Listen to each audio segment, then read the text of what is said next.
everybody. I'm Peter, and I wanted to believe in Travis just as much as you did. He's Mike, and you can track him by his smell. How you doing, Mike? Good. Thanks. I think together we're Rebels, the podcast where we explore the Star Wars expanded universe through a deep dive on the animated series Star Wars Rebels. Our guest is a producer, a comedian, and co-host of Black Series Rebels, which you can check out on YouTube now for some awesome Star Wars content. It's Steve Ellis. How you doing? Hey, what's going on, guys? How are you? Good. Thanks for joining us.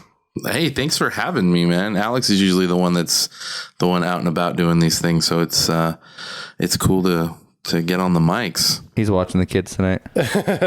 Yeah, he is. He's making sure Captain Weenie's nice and bundled up. Nice. I'm assuming that's his dog's name.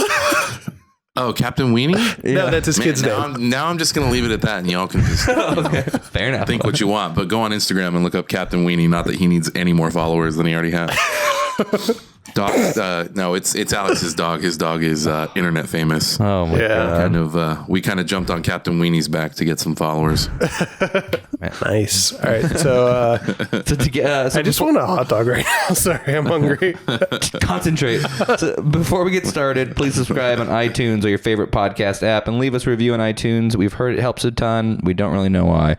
You can also find us on Instagram or Facebook at Rebels Pod, or email the show at rebelspod@gmail.com. Nice. There it is. Mike, you ready? I'm ready to get into this. Steve, how you feeling? You ready to get into it? Oh, I'm ready to get sweaty, boys. Woo!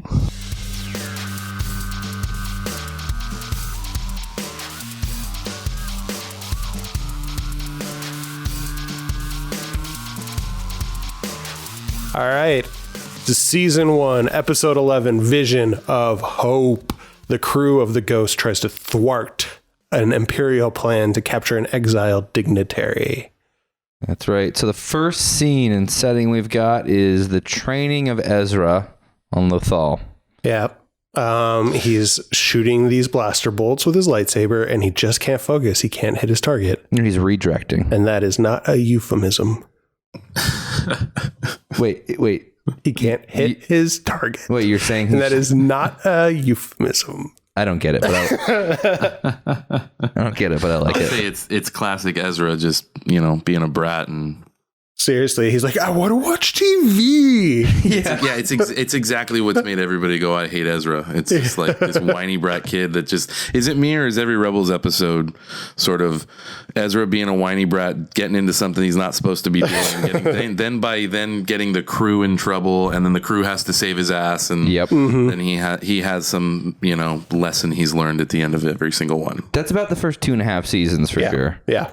Now I have to preface, guys, again, thank you for having me on the show, but I must preface the fact that I am known on my show for not being the biggest Rebels guy. In fact, I seem to only cram Rebels episodes in on really long airplane flights where I'm stuffed like a sardine and have nowhere to go and have to focus. And my biggest issue has always been Ezra's just sort of this same thing. Ezra's this whiny kid. With that said, though, I think it's really cool. I have finally caught up with the whole series, and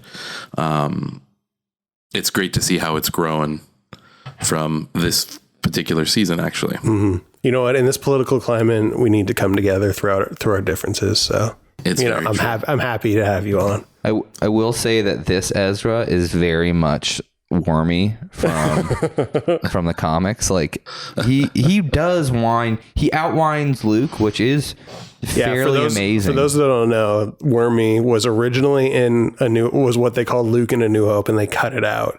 But then they put it into a bunch of comics and books and stuff like that, and you can see deleted scenes. Know that? Yeah, it's awesome. Like his friends would make fun of him all the time and go like, "Get out of here, Wormy," and that was like Luke's name. I think your first introduction to him is him actually going to Tashi Station, and all his friends are there, and it's like, "Oh, here comes Wormy." I love that, and that is the best Luke. Luke with like the Gilligan hat on and the goggles. That's best Luke. I was so stoked when Black Series came out. Hasbro came out with their Black Series Landspeeder with that outfit.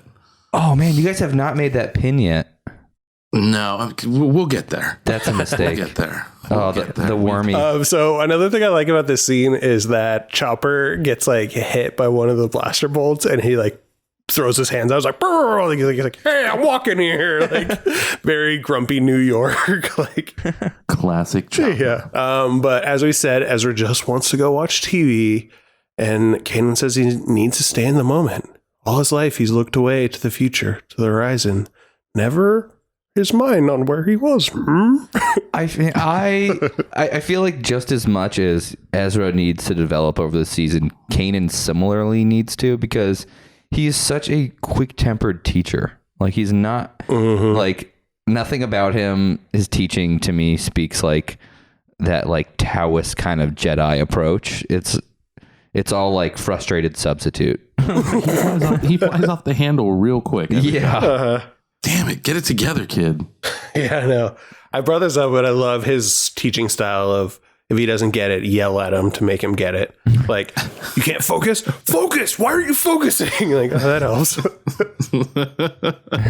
Could you scream it just a little bit louder? Yeah. I'm not quite there, but if you could just scream in my face a little bit more, I think I'll get there. So Senator Gall Travis is broadcasting, and we have everyone. Well, I want to really quick talk about the Vision. Oh, I guess that's where we're at right now.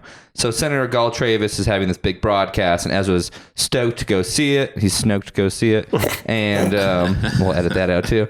Nope. And so he is in the middle of his training, and he's not able to hit the stormtrooper helmets. right. But then he has a vision of Gall Travis and sees like these hazy things of what's going to happen in the future.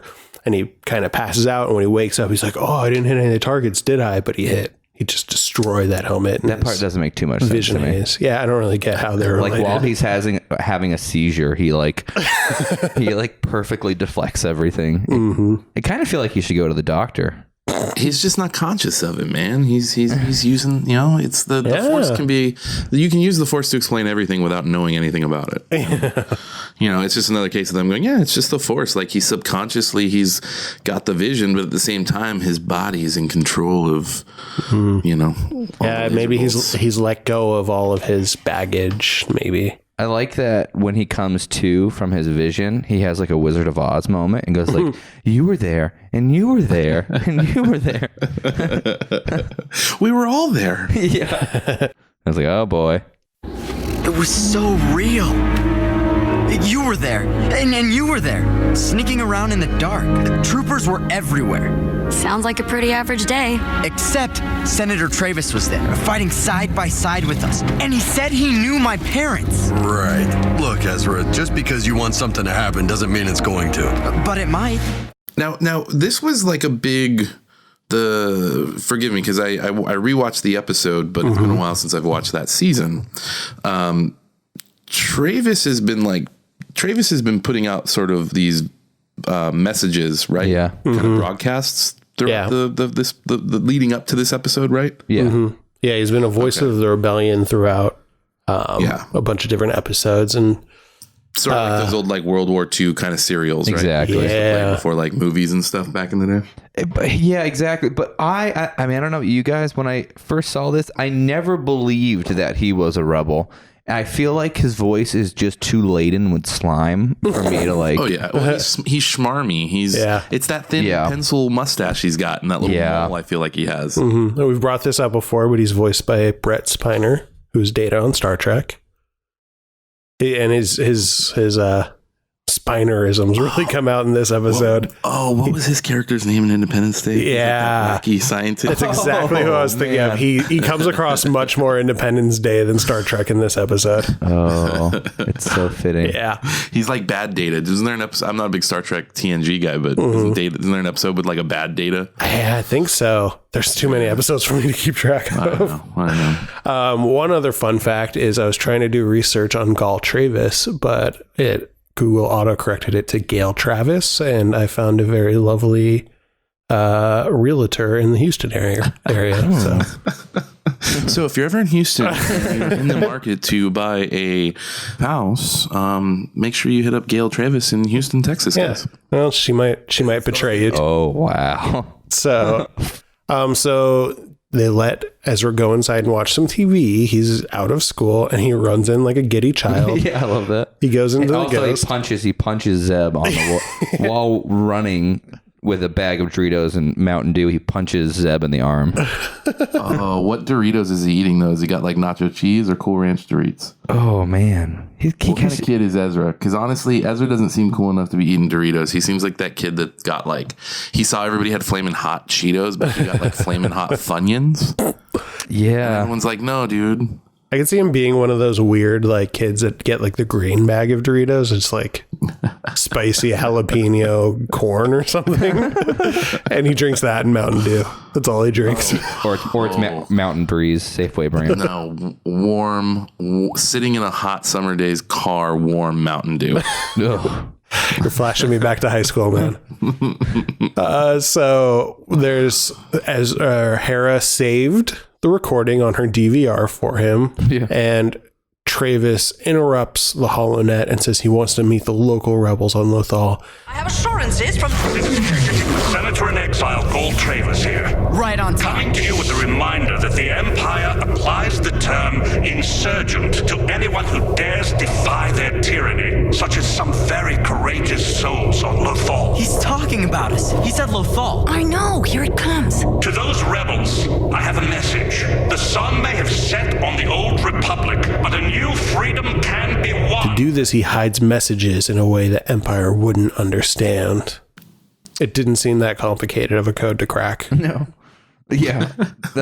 Which I love about it. Yeah. But I do like that Kanan thinks the Empire is like more clever, and that he thinks that they can crack the code, because he goes like talking about the code. He's like, yeah, the code's a little too obvious. And I have this thing where anytime someone says too obvious, I have like a Pavlov's response to it where I go, yeah, a little too Ralph. Which I don't know if you remember that from Ninja Turtles. Do you remember this? And I feel like I'm the only person who should. I feel like I'm the only person who ever says this and no one understands it. But in the Ninja Turtles movie, they're like, oh man, and they're talking about a trap, and they're going to rescue Ralph, and they're like, oh, this trap seems a little obvious, and then someone goes, yeah, a little too obvious. And then Leonardo goes, look, it's Ralph. And then Michelangelo responds, he goes, yeah, a little too Ralph. just like Kino said. Yeah. The perimeter's quiet. Yeah, a little too quiet. Well, that was easy. Yeah, a little too easy. Yeah. Look, it's Raph. Yeah, a little too Raph. You guys. Which one is this from? It's from the original. It's from the original movie. Yes. There's no way. I've seen this movie. That's a million amazing. times. By the way, I don't know if you guys are big movie fans. Sam Rockwell. One of Sam Rockwell's first movies is that movie. What? Ooh, I didn't know that. He's like one of the teenage lead. I want to say he leads the slow clap at the end. Casey Jones is like, I'll never call golf a whatever sport again. See, I know this movie, but I don't know the moment you're talking this about. is It's really Teenage Mutant Ninja Turtles 2. So it's the second movie. Okay. And yeah. I was going to say, that line sounds more like a Ernie Reyes Jr. in the mall defeating Foot Clan with Yo-Yo's Michelangelo. Oh, that is such a good part of the movie. See, I think this podcast just changed from Rebels to like Turtles. I'm so down. Oh man, it's possibly the greatest line in film history. Yeah. I'm looking this up. This is too much for me. I'm sorry to sideline your show here, but we can get back. We can get back into this. You know, what are we talking about? Rebels again? So Ezra meets back up with. So they're planning on springing the trap. Right? They're going to go to the temple, or it's like a senator. What kind of building is this? Like it's like a government building. Yeah, it's like an abandoned old post office. It's an abandoned government building that they don't use now that the Imperial Center has been built, and that's where Gall Travis is going to meet them. So they're doing a little reconnaissance to see whether or not it's a trap. Yeah, so Ezra has to meet back up with Zaire Leonis, the guy he trained with back on, was it episode 4? Yeah, what was it, Breaking Ranks? Yeah. The one where they're at a Imperial Academy together. Yeah, and I love that when he meets up with Zaire, he like still uses his secret identity as Dev Morgan. And he goes, "Hey Dev," and Ezra goes, "That's me, stealthy Dev Morgan." And I'm like, God, you're so bad at pretending like you're someone else. You're a stealthy one, Dev Morgan. Yeah, that's me, stealthy Dev Morgan. Yeah, I feel like I would instantly be like, wait, is that not your name? Why are you being weird about it? Yeah, that's like if you said like, "Hey Mike," and I was like, "That's my name, Mike." That's not very good. But I do think it is kind of cute how they're coming together. They seem to have missed each other. They have a real Sam Frodo relationship. I was gonna say that. Yes. Yeah, I thought for a second, like, because they're about to like split, and he feels bad that he doesn't know his real name, so he's like, "Wait 1 second." And I thought he was just gonna turn around and kiss him. I wouldn't be opposed to that. No, me neither. Don't speak. What are we doing? I don't know. We're shipping Ezra and Zaire. What would their couple name be? God. Sorry. Zerzra. I am going off. Shipping. Yeah. Shipping. It's like all of a sudden I made the mistake of making one comment about Raylo on the internet, and now it's like I've learned all about shipping. And no, shipping is when you ship things in the mail. Shipping is like, no. Shipping just signals to me these people should stop forcing these people into a relationship. I just think it's funny because you can find any shipping combination you want on the internet, and you can find some crazy stuff. Oh, yeah, stay away. Can we just shut Tumblr down, please?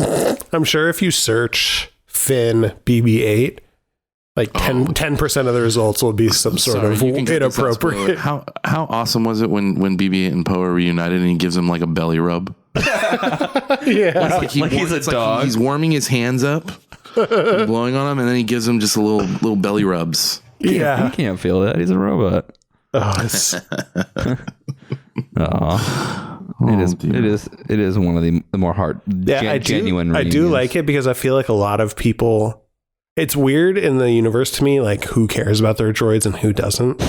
And it's like a lot of people are just like, whatever, it's just a dumb droid. Like, just throw them in the trash compactor to fix this thing. If they break, who cares? But then he's like, "Where's my droid?" And he slides on his like man's best friend. Yeah, it's great.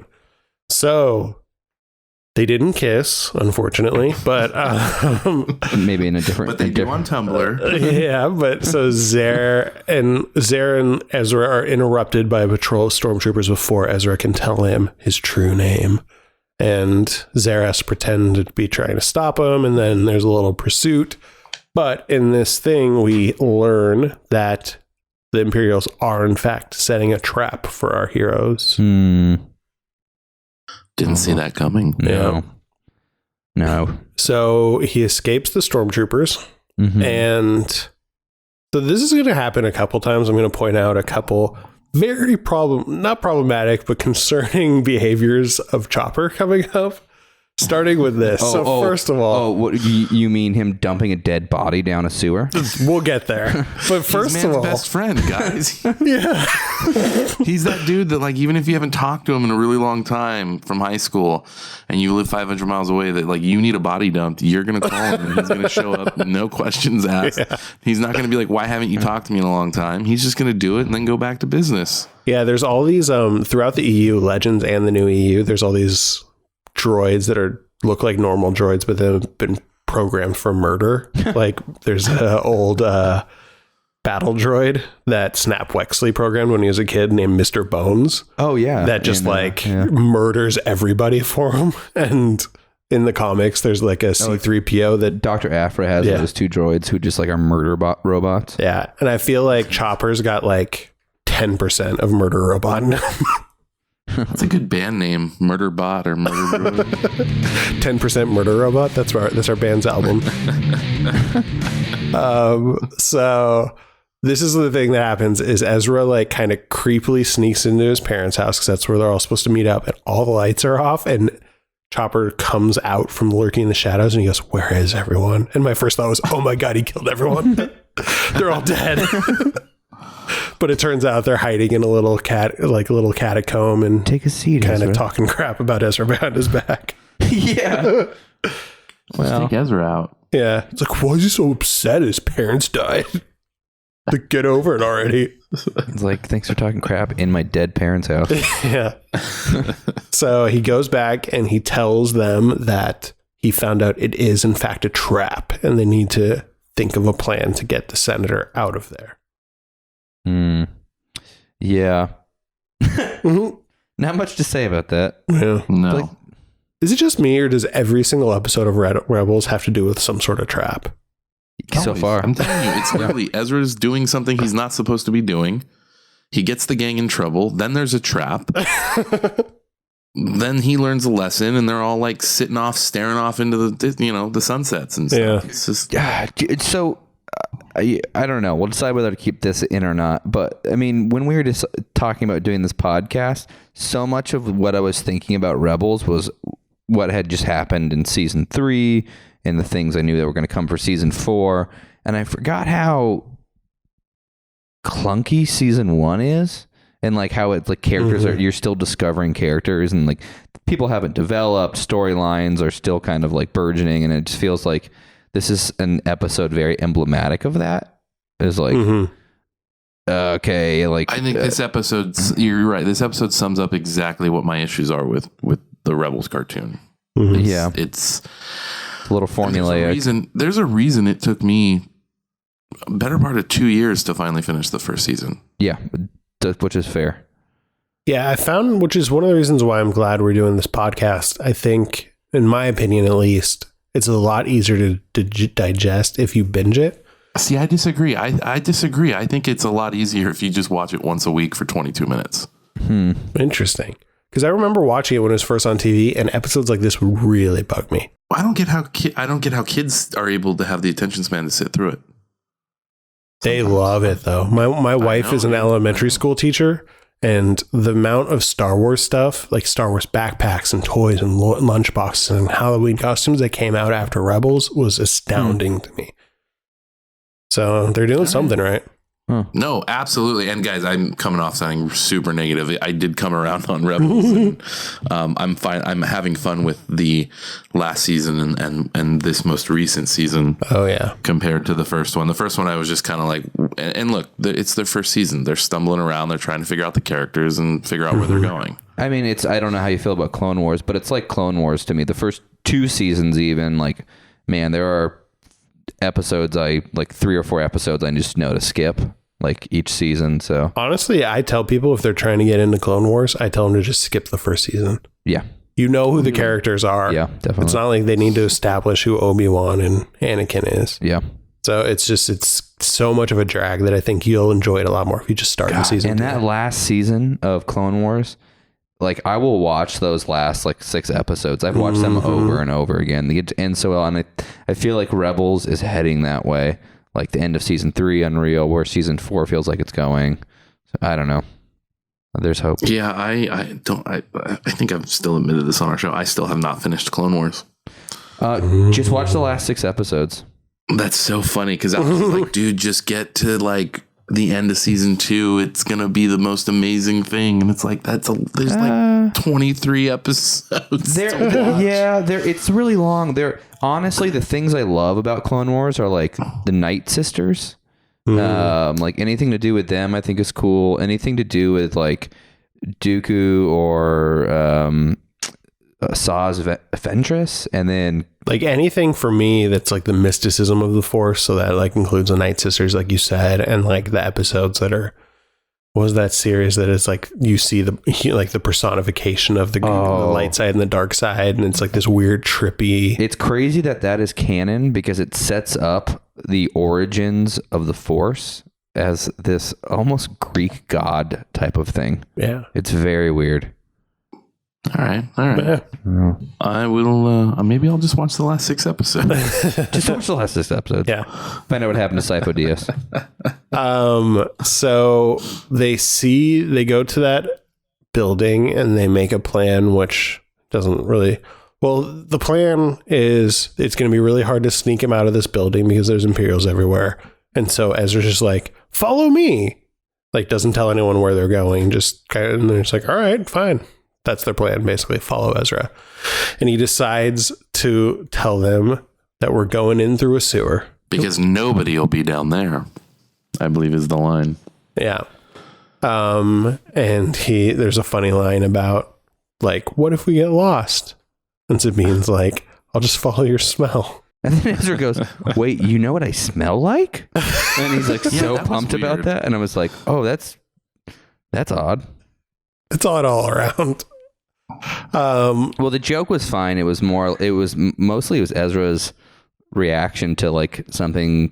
Well, it's like, why is she smelling him? Like, why does he want her to smell him? It's weird all around. Why is he excited that she knows what he smells like? So Chopper rolls up to the sewer entrance, and here's another example of what I was talking about. There's a droid that pretty much looks exactly like him. It's like the BB-8 counterpart thing, which was amazing. Except for he's black. Racial politics. And that's how, and I've said this before in this podcast, but I don't know how the Empire doesn't recognize they're the bad guys. Everything they own is black. I mean, so they have the black chopper. That feels weird to say. Sorry, the African American chopper. Jeez. In poor taste. He stuns him or electrocutes him he has a million weapons. Yeah. And he pushes the black chopper, and I couldn't find the model number for this droid. No, I looked everywhere. Yeah. He pushes his dead body down the sewer. So he just murders. And I feel like the way it's framed is really interesting because the black droid just kind of almost like, hi friend, how are you? And Chopper just rolls up and goes and kills him and then pushes his dead body into there. And then he does that thing where his head spins around and he flexes. He's like, look at me. That's dark. Oh my gosh. It would have been cool when they jumped down the sewer if you saw like that droid and like pieces all over the floor. That was a missed opportunity. Like leaking oil and just like reaching up like, save me. Yeah, but then he like a couple seconds later when Kane and everyone's going to go down there, like he shuts the little, the door to the hole down and almost takes Kanan's head off. Yeah. Oh, I know. That was funny. He's a sociopath. Oh man, or psychopath. I don't know which one he is. I had a moment when that happened where I remember that movie, Paris Hilton movie, House of Wax. Great movie. Is that the one in like it's all black and green? No, it's like it was like the first like internet only release. No, it was like a horror film she did. Like I see what you did there. Oh, got it. Oh, I see. Hashtag bad joke. Took me a sec. Alex is the comedian. I'm not. Nice. But there's this scene in House of Wax where Paris Hilton sticks her fingers up through a grate to open it, and there's someone waiting with like these hedge cutter trimmers and like pushing like cuts off her fingers. And I don't know why that's always stuck with me. And I had that moment when that's horrifying. It's horrifying. I had that moment when Chopper tried to shut the sewer door super quick. Decapitate him. That's a weird sewer like, door. Yeah, I get it. Shut up. I get it. I'm cutting your head off. Okay. It's too funny. So they sneak in through the sewers and they find the senator in question. And he's standing behind a podium. I assume because he isn't wearing pants. There's a couple things in this scene that I like that I want to point out is, so we've seen these droids a couple times before, but the original C-3PO design, the Ralph McQuarrie design, they're reusing those protocol droids again to be Senator Travis's guards, but they're just painted in the Senate colors now. Yeah. Also, I'm gonna start a jar where every time you say Ralph McQuarrie, you have to put $1 in. And then there's a mural behind Travers. That is kind of it looks like, I didn't see if this for sure, but to me it looked like these Detroit industry murals. If you Google those, they're cool. They're from like the 1930s, and it's just kind of celebrating the industry in Detroit and union stuff. So it looks like that. But one of the things that's kind of interesting is the big thing on there is fishing. And so it's very clear that on Lothal, fishing was a huge industry from this mural, but there doesn't seem to be much water left because the Empire is destroying the environment. Take that, Al Gore. So he's standing behind his podium, and he's acting a little shady. Just like a little Weasley, and I don't know what's up with that. Just like a typical guy behind a podium. Please approach the podium. # politics. So we find out, they say, the Empire's coming here. They're coming to get you. He's like, that's impossible. And then all of a sudden, Callus busts through the doors with a bunch of stormtroopers, which I will applaud them this time. For once, they actually brought like enough people to do something, because usually they bring like 2 or 3 stormtroopers. Kanan Jarrus, Jedi Knight, Padawan Jabba, and what have we here? A Twi'lek I've yet to meet. From your regalia, I suspect you must be our talented pilot. Where is the Lasat and the Mandalorian girl? If you won't talk, then my troopers will become a firing squad. You'd better do as he says. Don't worry, Senator. Our friends will be along. There's actually a pretty good amount of people, but they had a contingency plan. They must have caught them in like a shift change, and I'm like, oh, let's just bring everyone. Yeah. But I do like that. So part of their plan is, okay, we're gonna have to kill your 2 droids. Yeah. It's fair. Tua comes in and is like, where's the Lasat Mandalorian? Little do they know that they are on the roof. Yeah, and I love Zeb's war yell when he jumps down. Mm-hmm. Sabine throws some smoke bombs down, and then Sabet. This is actually kind of, I liked how this was visually set up with the smoke, and then he ignites his electro staff. Yeah. And you get kind of like an aerial view of him just like smashing some stormtroopers with his staff. I thought that was framed really cool. Yeah. But they beat some A and then get out of there. So there are a couple, like Zeb let out this cool war yell too. Yeah. And I like that when they there's that explosion that kind of throws Sabine out of the room after she sets off those detonators. Mm-hmm. That Zeb grabs her and wakeboard pulls her around whee. Yeah. That was great. I feel like it was a very cool guy move. It was in Risky Business when Tom Cruise slides into frame in his underwear. They've been practicing that for sure. And so they're running out of the building, and then we see this precursor to the Sentinel transport ship. I forgot what that ship's called, but it's basically just a shuttle quarters them, which I thought was a little weird. First, I guess maybe it had troops in it or something, but they're oh my God, let's not go that way. But I feel like it would be being cornered by a school bus or something. Does that ship have weapons or shields or anything? I thought it was just a transport ship. Yeah, I didn't notice that, but that's a good point. But whatever. There was a weird animation thing. I saw it a couple of things, but for a frame or two, the left wing disappears. How do you guys notice that stuff? You watch. I don't have a lot going on. You guys put your cell phones in lock boxes, huh? And you're watching these shows. Yeah. It also might have been I watched it on a janky rip.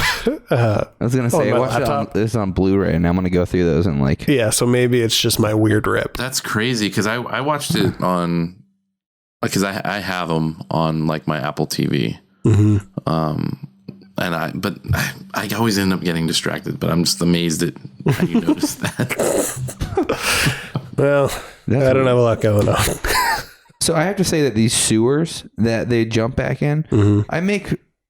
I think I make references to this video game once a day in my daily life just to see if there's anyone out there who's ever played it. But seriously, tell me about it. There's a terrific video game called Xenogears I used to play.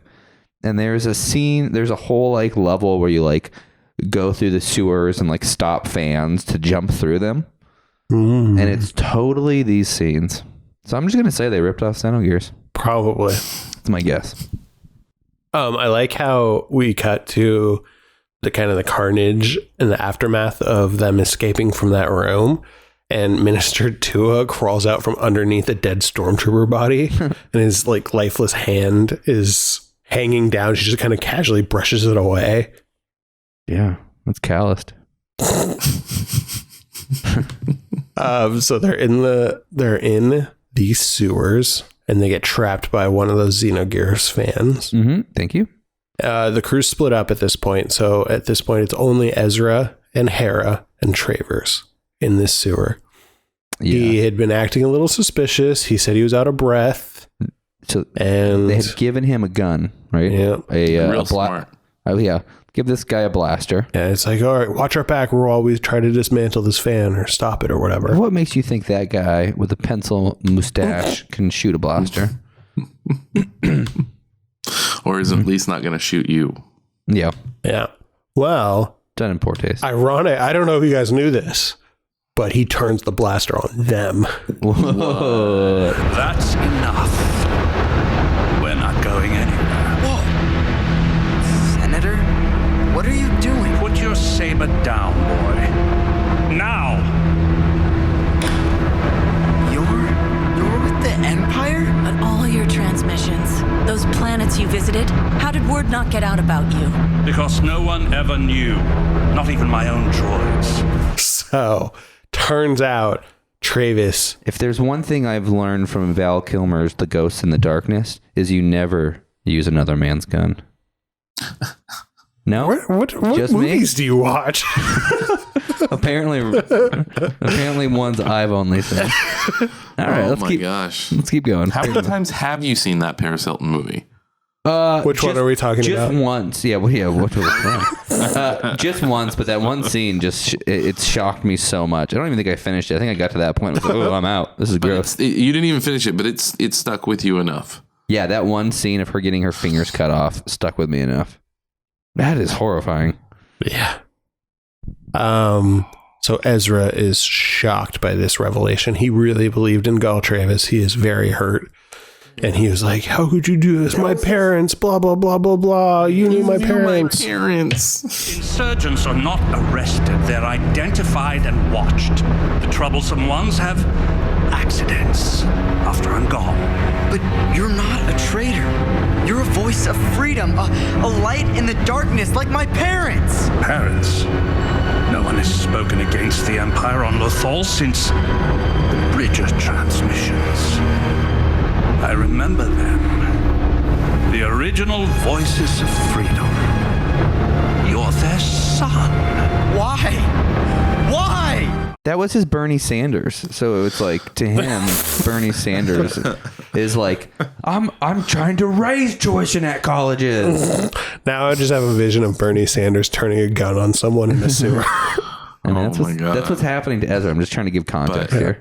But Bernie Sanders would remember to turn the safety off. Yep. Feel the burn. So he, as you just alluded to, Travis tries to shoot him, but the blaster doesn't work.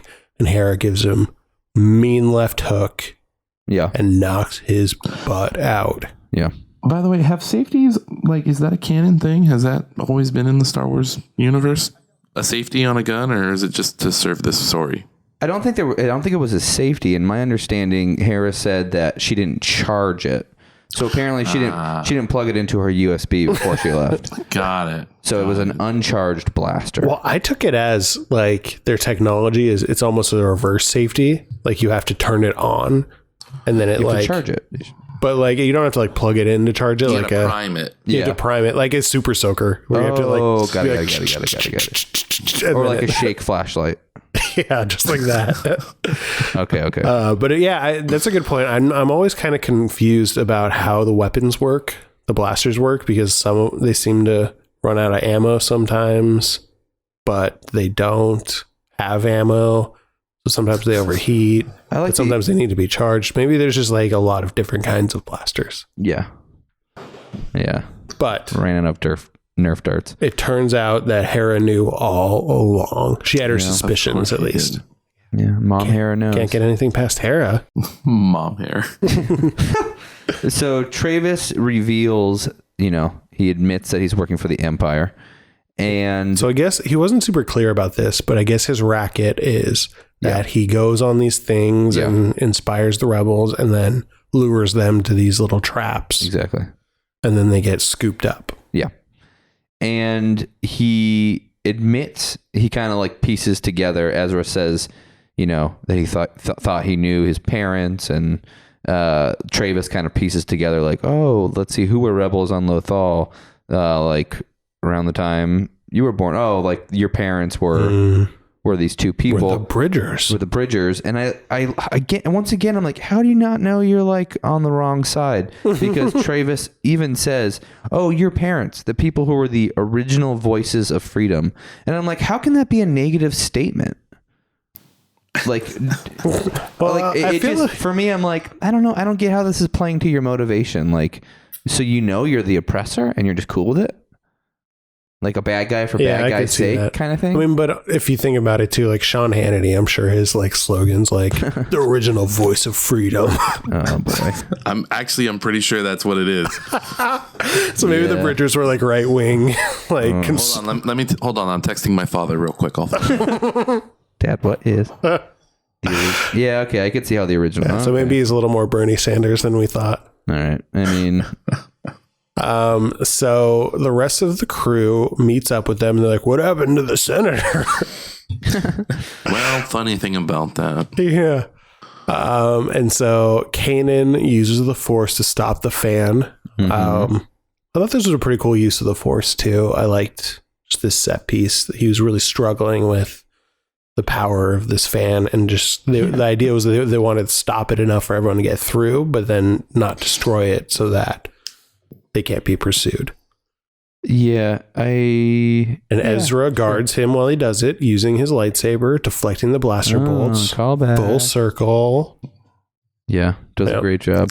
And I really like that once they jump through and escape, I love that Travis like is just sitting on the floor with his hand over his eye, like kind of moping. And I was like, oh, there's me in middle school. Well, going back real quick, right before he turns on them, to me, that's the one thing that stood out in this episode. It was so jarring. Of like they jump out of the fan. And Travis just like falls out, and it's a pretty big high jump, and he lands like belly flop on the cement or on the ground. And I was like, how's that old man getting up from that? Like, he's done. I know. I'm glad you pointed that out. And then he's like double crosses them. I was like, Jesus. I noticed that too. Part of me kind of hoped that it panned back up and you saw like R2-D2 pushing him out like in Attack of the Clones, because it didn't make sense to me why he would have fallen like that. Like, no one's that uncoordinated. I mean, the answer's obvious. The Force. The Force. He's holding his hand up to his head. It's like, wait, is he hung over? Like, like someone get this dude some Alka-Seltzer, because he's looking like he had a rough night last night. He's like, who did I text? Who did I holler at? I gotta stop watching Sean Hannity. I also like, so when they get through the fan, Ezra like turns around and throws some mad shade. That face, I was Stank eye. In that moment, I was like, it could be Snoke. Like, it was a serious menacing look. Stop it, because we're still like our buddy Steel Wars had tweeted the other day to Dave Filoni going, so when are we gonna, like, Dave Filoni only has a few episodes left to wrap up Rebels, and letting us know how Ezra got his stutter. Oh my god. Oh no. That's amazing. That's not good. The best one I saw was someone like photoshopped Snoke, like half of Snoke's face into Jocasta Nu's face, like half of Jocasta Nu's face. I was like, it's obvious. How did no one see this before? Well, yeah. So they escape and they make it back to the Ghost. Yeah. Kanan, by the way, is it me or is Kanan always like got his arm up on like the ship? Kind of with his back turned from the team, kind of brooding and just. Yeah. To be fair, though, I think that's probably how Freddie Prinze Jr. just stands. So they probably just took it for the character model. They walk into the recording booth and he has his back turned to him, smoking Can we a cigarette. do a She's All That, but with the Rebels characters? Ooh. Yep. Patent pending. I'm gonna do a whole Tumblr account with Hera as Rachel Lee Cook, and before she grows out that mom hair as Hera. I feel like Sabine would be a good Rachel Lee Cook. Oh, but it's too obvious. We need the whole brooding thing with Freddie Prinze, with Kanan and everybody. The thing is, when she has her Mandalorian mask on, then she's like the ugly nerd, but then you take it off and she's all of a sudden beautiful. Okay, I want to scrap both of these, and I'm calling an audible. Shmee's all that.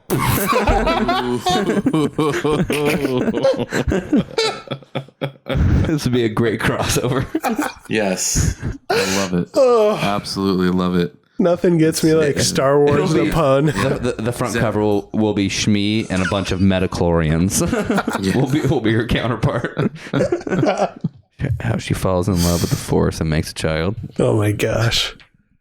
All right, so we're back on the Ghost. Kanan and Ezra have one of their patented heart-to-hearts. Yeah, a final thoughts with Murray. Yeah, I thought this one was actually pretty sweet. And they bring up some interesting Force stuff. Yeah. I didn't see it. I was so wrong. We all thought he was a good person. You always say I should trust the Force. I thought that's what I was doing. Your emotions clouded the vision. It takes Training and discipline? to see things clearly, yes. Visions are difficult, almost impossible to interpret. What was the last vision you had? I saw this bratty kid that constantly caused me trouble. I guess you read that one wrong. Yeah, I guess so. He was like, my vision was so clear. Like, I just had so much conviction about it. And Kanan tells him that, you can't always, it's hard to see the future. The future's always in motion, some would say. No. And your feelings actually cloud seeing visions clearly, which I thought was interesting. Yeah. And of course, he tells him that his last vision was he saw a bratty kid that kept giving him trouble. Oh. Conflicted about that one. I thought that was really cute. sweet. I thought it was sweet. He's like, Kanan, what was your last vision? He's like, oh, this bratty kid. I love you, son. Yeah. Well, then I do actually really like how the episode wraps up, because it's Hera and Ezra are on the Ghost, and Ezra's kind of saying, like, he says, what's wrong with us? Like why isn't this working? And she goes, we have hope, and that hope that things can get better, and they will. And then this really cool music starts playing. I wanted to believe in Travis as much as you did. Yeah, what's wrong with us? We have hope. Hope that things can get better. And they will.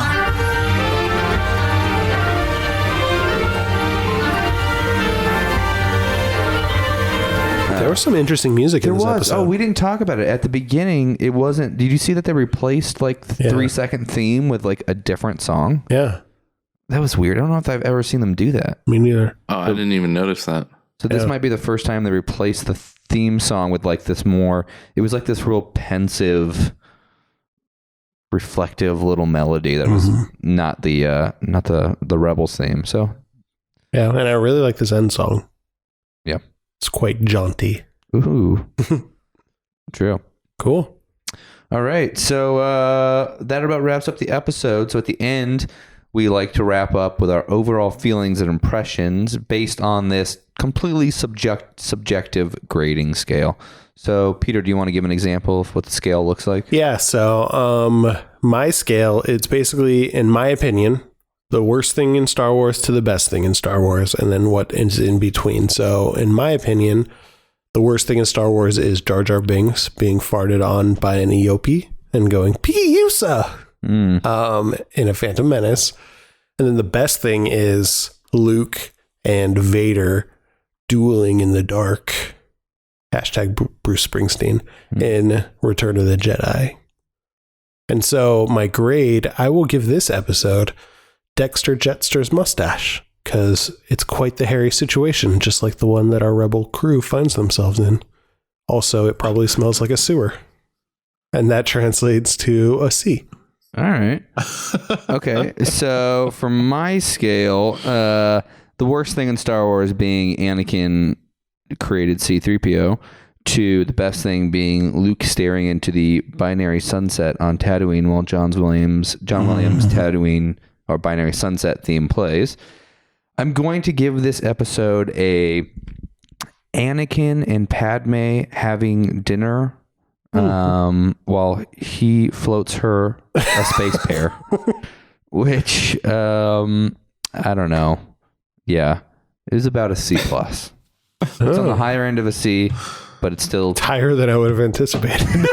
I just think it's so funny. He floats her a pear. I love that. A warm fire. I don't like it enough, but it's not the worst thing, but it's nice. I don't know. So we're putting you on the spot here, Steve. Can you think of a scale system? Okay, so here's what I'm thinking. It's not going to be as good as yours. And don't hold me to this being my least favorite or worst moment and best moment, because always in emotion. It will always change and always be emotion. But at this very second, the very, very worst thing in Star Wars, in my humble opinion, is at the end of Revenge of the Sith, where the Emperor says, "Rise, Lord Vader," or some, I don't know if he says that. And it's that scene where basically Vader goes, "No." That is the worst thing in Star Wars. I will take a Jar Jar Binks movie, and that is the worst thing in Star Wars right now in my mind. The best thing is, no, I am a Jedi like my father before me. No. It's that moment. Yeah, I like that. And Luke throws away his awesome lightsaber. Yep. And somewhere in between, let's see here. For me, this was about on the level of, I'm looking around my room here with all my toys for inspiration here to try and think of what it would be. No worries. You know what? I would have to say this is on par with stormtroopers being defeated by little furry teddy bears. Ooh. What's the grade translation on that? Well, in one moment in particular, because I actually really love that moment. But it's the moment where the Ewok is on the speeder bike and kind of flailing about. It's absurd. It's silly. It really doesn't do anything for Star Wars in general, other than it's just absurd and silly, which I would say is about a C+. Okay. Fair. And that's how I feel about this episode. So do you have a lot of Ewok toys? You just like looked at your wall of Ewok toys and were like, that's I don't actually. Just two, right? Wicket and Chief Chirpa. I don't. But I need to, especially, that's the thing is I'm not trying to hate on the Ewoks. I love the Ewoks. That said, though, that moment was sort of like, it's a little silly. I was hoping you were going to come back and say like, all right, I just looked at all my toys and this moment is C.O. Bibble. Oh, but see, I don't actually have C.O. Bibble. I don't. I should. That was sort of, the hot take on the C.O. Bibble and Alex and I thing. Yeah. I was in Europe when Alex was filling out our bios for our website. Mm-hmm. And one of our things, we answer that questionnaire that we ask everybody at the end of our episode, favorite character, least favorite character. And because I was in Europe and he couldn't get a hold of me because I didn't have, I couldn't talk on the phone or text, he just added that in. And now it's this running joke to where now I'm actually a C.O. Bibbles fan, guys. Oh my nice. God. I think he's actually in Maz Kanata's castle, sitting there having a cocktail in The Force Awakens. Holy crap. Have you seen the C.O. Bibble wasn't wrong t-shirt? No, but I need it now. I predicted he was Snoke. The podcast Star Wars Minute made that shirt, and it's pretty amazing. C.O. Bibble wasn't wrong. I need to buy that. Cool, Steve. Thank you so much. Where can the people find you? What do you want them to check out? Oh man, check out Black Series Rebels, guys. Check out our YouTube. Check out our YouTube. Just look up Black Series Rebels, hit subscribe, check out our videos. If I had to recommend a interview to watch, definitely check out like what we did with Paul Dini. Yeah, that was a good, fun, just kind of weird talk about what it was like at Lucasfilm, sort of at the end of Jedi post Jedi and seeing, I can back that up. That was a pretty wild episode to hear some really cool stories from him just about what it's like to work there. So I'd back that up. So you can check us out there at Black Series Rebels. You can check us out on Twitter and Instagram at B as in boy LK Series Rebels on Twitter and Instagram, and you can hit me up on Twitter at Rex Manning. If you're a fan of the Empire Records, you'll get it. Nice. Cool. Thank you so much. Thank you, guys. It was a pleasure to be on.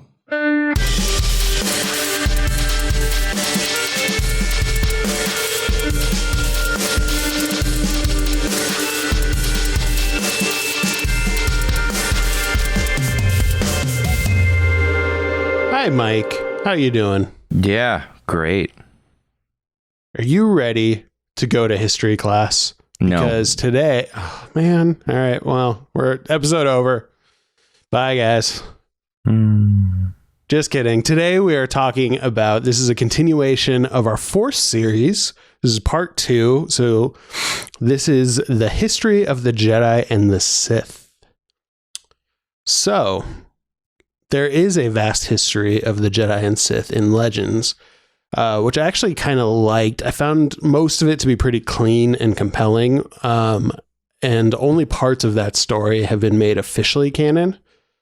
For example, the Knights of the Old Republic games explored like a huge history of the Jedi and the Sith, but it was not officially made canon. There are aspects of it. The Lucasfilm story group said they wouldn't mess with it too much out of respect for BioWare and EA and the world they built. And they've actually started bringing in some of that stuff, which is pretty cool.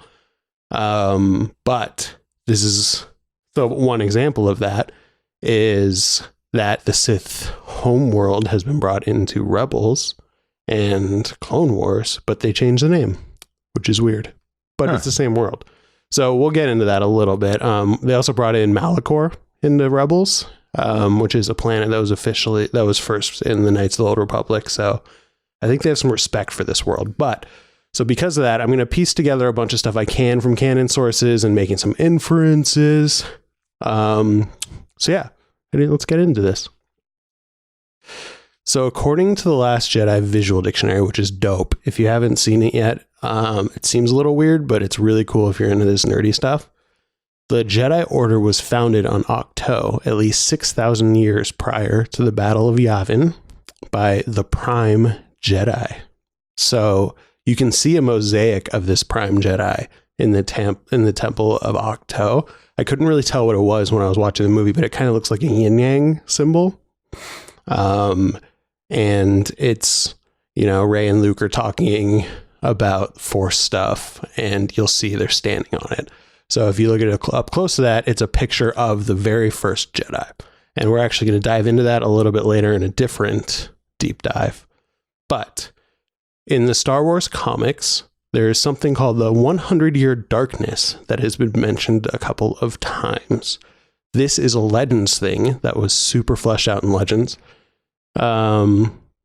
But canonically, like in the comics, there's one of the Star Wars comics where Luke opens a holocron, and one of the holocrons has this Jedi, and he says, quote, "Once we were brothers in the Force, but from the 100-Year Darkness we were born the Sith." So we don't know the details of what caused this split between the Jedi and the Sith and what caused the 100-Year Darkness, but according to Legends, the 100-Year Darkness was a conflict thousands of years before the Galactic Civil War, where a group of rogue Jedi started experimenting with the Force because they had the belief that its true power had not yet been unlocked and they would be able to bring people back to life using the Force. It was actually kind of noble because they wanted to heal all people. It wasn't just kind of like they were trying to preserve themselves. But the Jedi Order banished these people because they thought these things were unnatural. So these fallen Jedi left, and they actually brought a bunch of followers with them. And they were kind of the basis of the Sith Order, even though they weren't necessarily called that yet. They didn't have a big army, but they seeked revenge. So they used their mysticism, science-y stuff to experiment and create an army of like monsters and zombies to rise up against the Jedi Order. Okay. And yeah, this is the part that I'm not super into, but that's what was in Legends. And there was a war that lasted 100 years, and eventually the Dark Jedi were defeated, but the Jedi showed them mercy to their former brothers. And instead of executing them, which the Republic wanted, the Jedi loaded them onto transports and banished them to the deepest parts of the Outer Rim, where they found themselves on a planet named Korriban, which was inhabited by a race of red beings named the Sith. So the Sith were actually an alien race. So this race was naturally strong with the dark side of the Force, but they were untrained and primitive. So with their superior skills in the Force, these Dark Jedi took over the Sith race and became their rulers. After thousands of years of breeding between them and like training them and starting to build up a society, the Sith religion was born on Korriban. So that's in Legends. If I had to guess, I would guess you that said like that's in Legends. Yeah, so that's Legends. So the 100-Year Darkness, that's canon. And there are some aspects that we can get to that I think we can make some good inferences, but I think this is a good background to know. If I had to guess, I would say like the monsters and zombie part is probably not going to become canon because that'd be kind of weird. But Korriban is canon, but they renamed it to Moraband. I don't know why, but they did. It's the same planet, according to Dave Filoni. It just has a different name. And we see Yoda go there. I mentioned Yoda's journey in the last Force Deep Dive. He goes to Moraband to learn the secrets of immortality. We do know canonically, too, that there was a constant war between the Sith people that lived on Moraband, which turned it into a wasteland that caused the destruction of nearly every Sith being except for Darth Bane. So Darth Bane is the only survivor of the Sith Civil War, and he decided to pass his knowledge of the dark side to only one person, and he created the rule of two, because he knew the Sith would tear each other apart if there were too many Sith. So to protect the Sith Order, there can only ever be two of them. So that is what we know. One thing I think is kind of interesting is, I know you're not super into the Dr. Aphra comics. Yeah, they're fine. Yeah. I mean, there's some interesting stuff. I'm reading them. Yeah. You read the first arc, like where they find like the secret fortress and stuff. Cool. Yeah. So I'm going to get into that. So I'm mixed on that comic, but the first arc of Dr. Aphra is pretty cool if you're into this really nerdy, like history, anthropology kind of stuff. It's kind of actually, it's pretty like Indiana Jonesy. Yeah, I mean, she's just Indiana Jones. Yeah, which I kind of like, with like killer robots. But in this story, Aphra and her father find a hidden fortress of a splinter group of Jedi that loathed violence and death. These Jedi were called the Ordu Aspectu.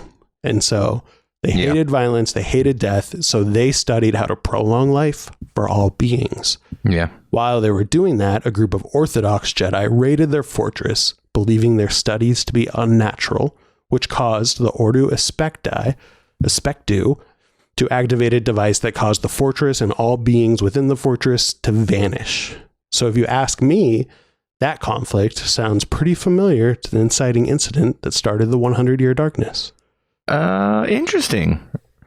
Yeah. I mean, the story is actually told in like a pretty interesting way where they're recounting this conflict where the Orthodox Jedi come in and they banish the Ordu Aspectu, and you see it from one perspective, and the Ordu Aspectu have the red lightsabers and they're like, we want to like dominate all life and control it. And then you see it from another perspective where the Orthodox Jedi come in with red lightsabers and they're like, you're heathens, we're banishing you. So we don't really know who the good guy and the bad guy in this story is, but I think we can make a pretty good parallel to the Ordu Aspecti being the fallen Jedi from Legends and the Orthodox Jedi being the Jedi Order from Legends.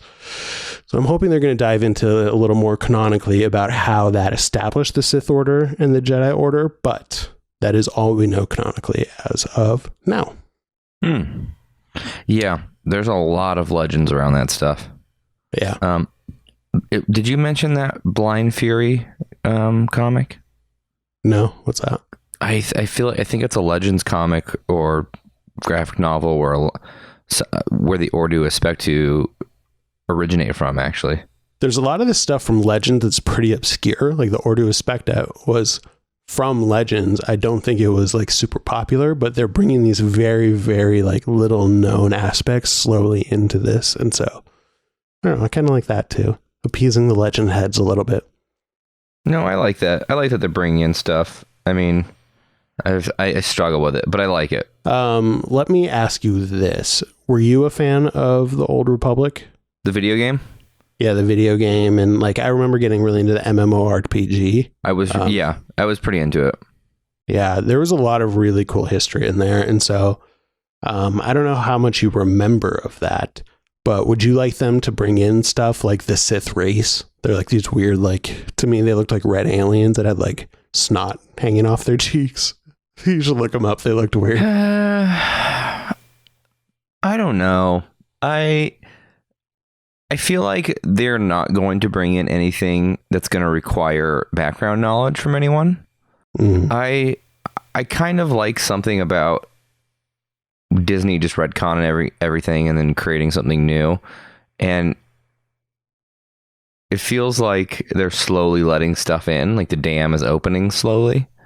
And I don't know if it's like to appease fans or like, you know, just low-hanging fruit and there's good ideas there in Legends, which there are.